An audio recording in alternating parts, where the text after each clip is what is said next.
Welcome everyone to the showdown between the Empire, who shall be led by Markus Wolfheart in his awesome furry hat. And today, guys, we face off against Warriors of Chaos, who shall be led by the dreaded Prince Sigvald. So let's go ahead and take a look at the builds. So up here in the Vanguard, I do have two groups of the Pistoliers, which I certainly like quite a bit against Chaos. Pretty good at fending off Chaos Warhounds, and it also gives you some pretty steady focus fire against things like Dragon Ogres. If you look over here, you can see King of the Dead has brought some Dragon Ogres, which only have 50 armor. I believe they do have some ingrained and missile resist, but nonetheless, Pistolier is pretty mobile. You can use them to chase down hounds, and when they eventually catch them in melee, their stats aren't terrible. So I like them as kind of a battlefield control unit. So in total, we do have two of those bad boys. On top of that, to bring some armor piercing to the battlefield, two groups of the standard Outriders. These guys, well, I guess there's only one variant, but nonetheless, there are going to be two groups of Outriders. So these guys have great range at 130. They can usually kite most Chaos troops. So again, you use the Pistoliers to control the hounds with the assist of some Demogryph Knights. So if the hounds do turn around, they can do very well against Pistoliers, but again, with two groups, plus the support of the Royal Altar of Griffites, and of course a Warrior Priest, you should be able to kind of secure your lines there. Two groups of Outriders, they're going to be going after Chaos Knights, some of the bigger armored targets, hopefully doing some good work, and also not bad against things like Forsaken. So Warrior Priest here with the Royal Altar of Griffites. Warrior Priest, of course, going to give them that juicy, glorious Hammer of Sigmar in conjunction with the Soulfire, and he's ready to go. Now for the main line, going to be going Unbreakable. I'm not looking to win the infantry fight really, but I do have Flagellants, Sigmar Sons in the middle. Markus Wolfheart going to be sniping some of those high value Chaos characters. Over here we do have an Exalted Hero. It looks like there's also a Chaos Sorcerer of Metal, so it looks like King going for the dreaded Chaos Knights with Lances, who don't have the best armor piercing, but what you do is you just Plague of Rust their target, and they basically just cut them to shreds. It's a very, very powerful combo. In the back, two groups of Empire Knights, one group of Great Swords, a Death Wizard to kind of synergize with Markus and taking out some of the characters.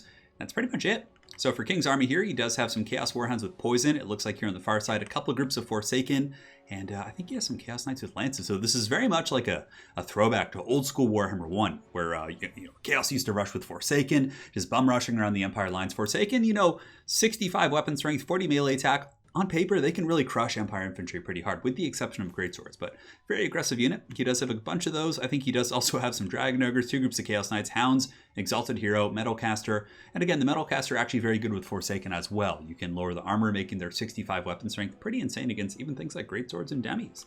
And he does have Prince Sigvald. Of course, Sigvald is a bit of a meme, not a super competitive pick by any stretch of the imagination, but he's pretty fabulous and he does some work. So yeah, that's it. Let's get this show on the road, guys, and have some fun. So firstly, the forces of Chaos going to be surging forward with their hounds, and I do use my Pistoliers to kind of fend off these Warhounds. He does get a little bit of a tricky charge here, but I do pull my Demogryph Knights back in, and these noble sons and, well, no, there's no daughters here, just sons of Sigmar, going to be jumping in and forcing back those hounds right there. So you can see those Chaos Warhounds with Poison have been pushed back, certainly not happy about the situation, and the Pistolier is going to be falling back happily, so certainly a very nice pick there. Now, the Chaos Sorcerer of Metal did come in. He got Spirit Leeched. He also got the Amber Bow and a bunch of Focus Fire from the Outriders, so he's just getting absolutely punished. Down to negative 19 leadership. He may actually just break. Markus winding up the Amber Bow shot, or I think Focus Shot, going for the kill shot here. So there it goes downtown. Is he going to be able to dodge it? 1400 down to 933, so it looks like it made partial contact. And you can see here that the dreaded Sorcerer is going to be running from the battlefield, perhaps. So could maybe chase him down with my Deathcaster. In the meantime, Pistolier is getting some light shots here against Dragon Ogres. I have to be careful. Forsaken aren't slow. Yeah, 46 speed right here. I think they're, 46 is when their Frenzy is active. So, I mean, obviously I can outrun them with 90, but they get little bits of bursts of speed. So if you're not careful, they can do some work. In the back, you can see the Chaos Sorcerer has come back.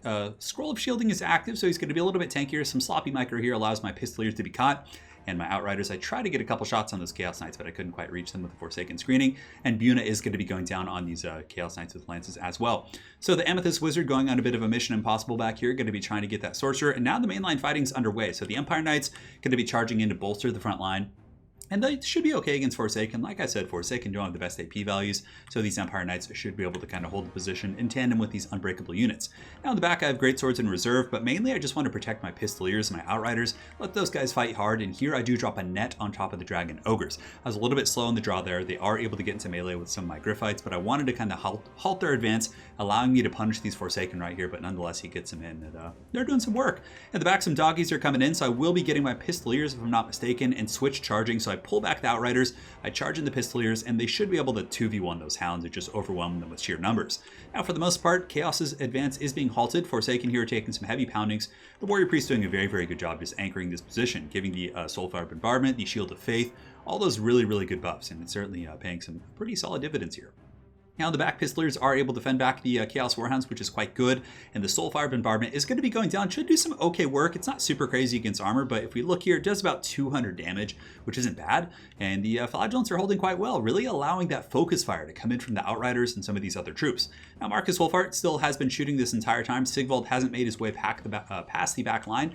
Now, I could have pulled back my Empire Knights and maybe it would have been a better idea, but I knew that my front line was a little bit fickle and I didn't want Chaos just bum rushing through with some of the Knights and their high mass units, so I left my Empire Knights in the front line engagement for quite some time, and it's certainly paid off. The balance of power is in our favor here. Chaos is now surging into the back line, being pulled apart pretty heavily here by the Pistoliers, but now there's going to be a bit of a thunderous counter charge, and also Markus is a little bit vulnerable here. Some of the Chaos forces like Sigvald and even a single group of Forsaken can jump on top of Markus. He'll be taking some huge damage. Now, if we look in the distance here, I was able to get all Secret Agent and take out that Chaos Sorcerer with Metal using that Amethyst Wizard, but nonetheless, the Exalted Hero was able to kind of catch up while I was fighting him and do some serious damage. So I've lost my caster in a way, and some of the Chaos Knights do get back here. Bit of a compromising situation.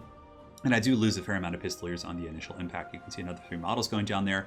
I'm just trying to kind of kite and pull these guys apart, but I'm sort of running out of room in the back. I don't have too much room to kind of kite back, and the Chaos Knights, regardless of the angle, could probably chase me down and catch one group there. So the Empire Knights, they pulled back to kind of halt the Dragon Ogre's advance, have been broken. 10 models here and 4 here, 25 kills and 14, not bad. But where I'm really shining, and this is something you don't hear terribly often, is in the frontline engagement. The Flagellants and the Brave Sons of Sigmar, the Warrior Priest here, fighting this Exalted Hero and Sigvald, so he's going to be going down here pretty quick. I can't really get out of that situation, and I do get terror routed there. You can see the Sigmar Sons fighting against the Forsaken, and the Greatswords just making mincemeat of the Forsaken and these very, quote-unquote squishy Chaos troops. Yes, they have 85 armor, but their melee defense is quite pitiful at 20, so yes, they're quite squishy, but you can see Chaos has pulled the bounce power back, getting some decent damage in the back line. You can see my Pistoliers are being hunted like the wild animals they are, just these wild rough riders. But I am able to kind of put the moves here on these slower units, these Dragon Ogres and Chaos Knights. And the Outriders are trying their best to kind of save Markus. Markus, of course, probably would lose in a straight-up fight against his Exalted Hero, so I'm just trying to get back if I can, but thankfully Markus keeps getting knocked over instead of taking heavy damage from the Manticore. The power of the dreaded Footlords, and we're just holding on here. So Spirit Leech is going to be going down on the Exalted Hero, trying to get whatever focus fire I can. Some Chaos Knights looks like they're going to be trying to charge my Outriders, but the Pistoliers doing a great job just picking off Rat Ogres on the, not Rat Ogres, Dragon Ogres, Dragon Rat Ogres. That'd be quite an accomplishment for Clan Molder. But Markus is going to get jumped once again, might be taking some damage, but the Greatswords are going to be coming in to try and help him out, and the Exalted Hero is relatively healthy, but, the Greatsword's kind of sitting on top of him and doing that steady damage would be very helpful. Warrior Priest is able to fight with the last of the Sons of Sigmar. These brave souls have 36 kills, not bad, considering they're fighting something that's quite good against them. And the last of the Chaos Knights here probably going to be going down. My Amethyst Wizard is very beat up, but basically I'm going to be getting my characters, getting in there and trying to finish off these Chaos Knights. I just want to free up these, Outriders that have really good ammunition. So the Warrior Priest charges in, 753 right here, and it looks like we are able to break the Chaos Knights. Yeah, they're going to be falling as some Focus Fire does also come in from the Outriders there, buckling those guys off, but I think there was some friendly fire. Looks like the Amethyst Wizard took a bit of a burst of damage from something, but not really sure. So here you can see the Exalted Hero coming in once again. The Greatsword's going to be surging in to protect, and with the numbers advantage here, plus some Focus Fire from the Pistoliers in the distance, and the Outriders, of course, putting some serious hurt on this guy, I might be able to finish him off. The Warrior Priest comes in, but he gets clubbed by that Manticore, and it looks like he might be going down here. 68, negative 27. He's terrified. He's having a pretty bad time. But alas, I actually get my Wizard shattered. And down he goes. Down goes the Manticore. But my Wizard shatters, and the Warrior Priest probably going to be running to the edge of the battlefield. He only has 68 HP, so he's not going to be terribly useful. Now, it's looking pretty good. He does have Dragon Ogres left. He has Sigvald. That's pretty much it at this point. So if we can just finish off the Ogres, chase them off the battlefield, it's basically going to be the world versus Sigvald. Now, I have Greatswords, which are very good against Sigvald, but remember, guys, though the balance looks like this, Sigvald is going to be very, very tough to kill, and he could potentially solo these Greatswords. Now, you wouldn't think so, but he's gotten a couple of buffs, and his weapon strength is very good. He has great combat stats, and of course, his Auric armor gives him regeneration. So he certainly has a lot to bring to the table here. Thankfully, Markus does have a fair amount of ammunition, so I'm trying to kind of kite back here. You can see I'm falling back with the Greatsword. Sigmar Sons are halting, but Sigvald is actually surprisingly quick for a Footlord. He kind of has the base speed of like a vampire or something, so Markus is like, oh shit, I'm going to get caught here. So 36 speed, going to be running away, taking some pot shots, but he actually gets a pretty good attack here on Markus, so Markus needs to be careful and disengage here. But the Greatswords are going to be piling in, and now you guys will see the fight is going to begin. I need to get a better surround here and move those guys forward.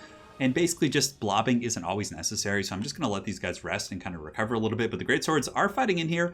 Now, this was a mistake. I was being a little bit lazy. We were on chat together, so I probably should have gotten the Greatswords up and around and gotten a full surround. They're kind of waiting in a relatively inefficient way here, but I was really surprised. Siggy's like putting a hurt on these guys. He's up to 131 kills. I have some light focus fire coming in the distance, but I knew that even if the greatswords do break here, I have Markus over here who I'm basically just kind of saving his ammo. And I'm going to be doing some light cycle charging here so you can see that these pistoliers and outriders trying to break Sigvald's leadership. But he's actually holding well, sitting at 69 leadership. That's what she said. Markus with a wild miss right there. But nonetheless, we should be able to break the prodigal son of Slaanesh here. But these greatswords have taken a beating. They were at like almost full health there. Oh, look at that front kick right in the chest of Sigvald. He's pretty big. Geez, Sigvald's massive right there. Look at these little flagellants here. Yeah, they have the glorious haircuts. But nonetheless, getting in there, Outriders and Pistoliers coming in for another charge. I'm pretty much out of ammo on those characters, but Army Losses is going to come in, and Sigvald, of course, would not survive the onslaught of Markus if he did get freed from that situation. So very well played to King. It was a very, very fun game. We had a fair we just played actually 4 games in the series here that we were doing, and there were some really absurd replays with some very old school builds, trying out new things. So you guys will be in for quite a treat here from the games that we played. But yeah. Good stuff from Markus. He was an absolute beast. Sniping that metal caster right away was very, very solid. Thankfully, he came into range of Markus. We were able to get the Spirit Leech and some nasty focus fire with the Outrider. So I really like this combo with the Empire. It's a little bit gamey, a little bit all in. Like if your opponent's really good at kind of avoiding your focus fire, it can be tricky. Sometimes you can't get your value. But regardless, with Buna against Chaos, you're typically going to get your value as well with Spirit Leech because Chaos has a lot of good targets for both of those spells. Empire Knights did well. Pistoliers and Outriders were by far the MVPs. In my opinion, the Outriders were the MVPs, and the Greatswords and other troops certainly did their job. Now for King's Army, I mean, yeah, obviously he was, trying out some new stuff, having a good time, just trying units that aren't, the competitive marquee, right? But, Sigvald actually did really well, 180 kills. And the Forsaken certainly got crumpled a little bit, but Chaos Knights and Dragon Ogres were certainly very persistent. And, at the end of the day, were quite a terror in the night. So again, guys, hopefully you enjoyed this game. Make sure to check out King of the Dead over on his Twitch channel. And, we got more games coming soon. Take care.